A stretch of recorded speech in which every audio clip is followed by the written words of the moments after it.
आनंद मोहन ने लालू को दिखाए तेवर, राजपूत विवाद ने बिहार में किया खेल, महागठबंधन को लगेगा महाझटका। बिहार की राजनीति में इस वक्त राजपूतों का मुद्दा काफी गर्म है। स्थिति यह है कि कई नेता जहां मनोज झा का समर्थन कर रहे हैं, तो कई नेताओं ने मनोज झा को खुली धमकी दे दी है।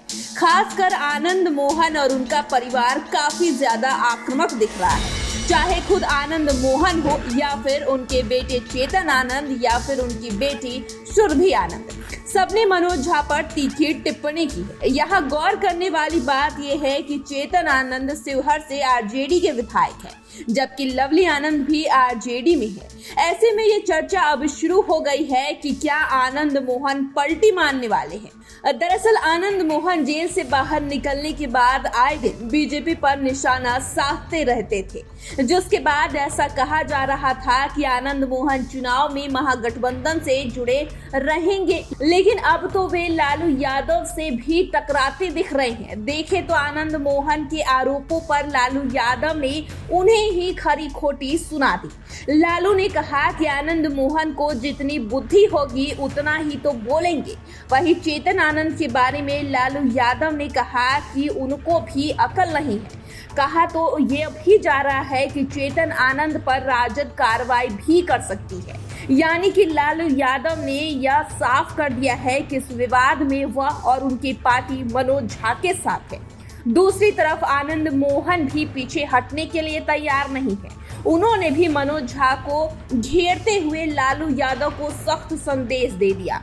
उन्होंने साफ साफ कहा कि अगर हम किसी के साथ हैं तो इसका मतलब ये नहीं कि हम राजनीतिक तौर पर भिखमंगा हैं।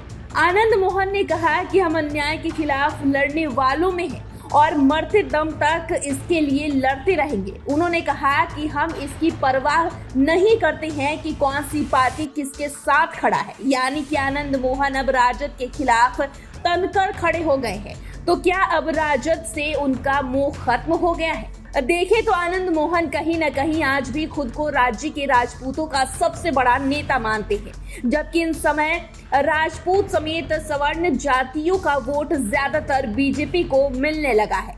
ऐसे में आरजेडी या जेडीयू के साथ रहकर राजपूतों का समर्थन पाना आनंद मोहन को शायद चुनौतीपूर्ण लग रहा है। कहा तो यह भी जा रहा है कि आनंद मोहन अपने बेटे चेतन आनंद और पत्नी लवली आनंद दोनों को लोकसभा चुनाव लड़वाना चाहते हैं, लेकिन राजद इन दोनों को उम्मीदवार बनाएगी ऐसा मुश्किल है। इसलिए आनंद मोहन संभवतः नए ठिकाने की तलाश में जुट गए हैं। वैसे भी भाजपा में आनंद मोहन के शुभचिंतक दिल्ली से पटना तक भरे हैं। ऐसे में अब क्या यह समझ लिया जाए कि आनंद मोहन के बदले तेवर बीजेपी के लिए शुभ संकेत है।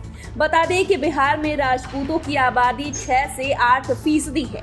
वहीं कई लोकसभा क्षेत्रों के साथ साथ 30 से 35 विधानसभा सीटों में इस जाति की मजबूत पकड़ है। ऐसे में अगर आनंद मोहन ने राजद के खिलाफ मोर्चा खोल दिया तो इससे महागठबंधन को जोर का झटका लग सकता है। वैसे भी जेल से बाहर आने के बाद से ही आनंद मोहन लगातार जनता से मिल रहे हैं और उन्होंने कहा था कि वे समय आने पर इसका फैसला करेंगे कि उन्हें किस पार्टी या गठबंधन से जुड़ना है। तो जिस तरह से उन्होंने लालू यादव को एक तरह से करारा जवाब दिया है, उससे क्या यह संकेत समझा जाए कि उन्होंने फैसला कर लिया है। हालांकि यह देखना दिलचस्प होगा कितने विवाद के बाद आनंद मोहन आगे क्या कदम उठाते हैं। तो फिलहाल के लिए इतना ही। चैनल को सब्सक्राइब कर ले, फेसबुक पेज को लाइक कर ले। वीडियो देखने के लिए आपका शुक्रिया।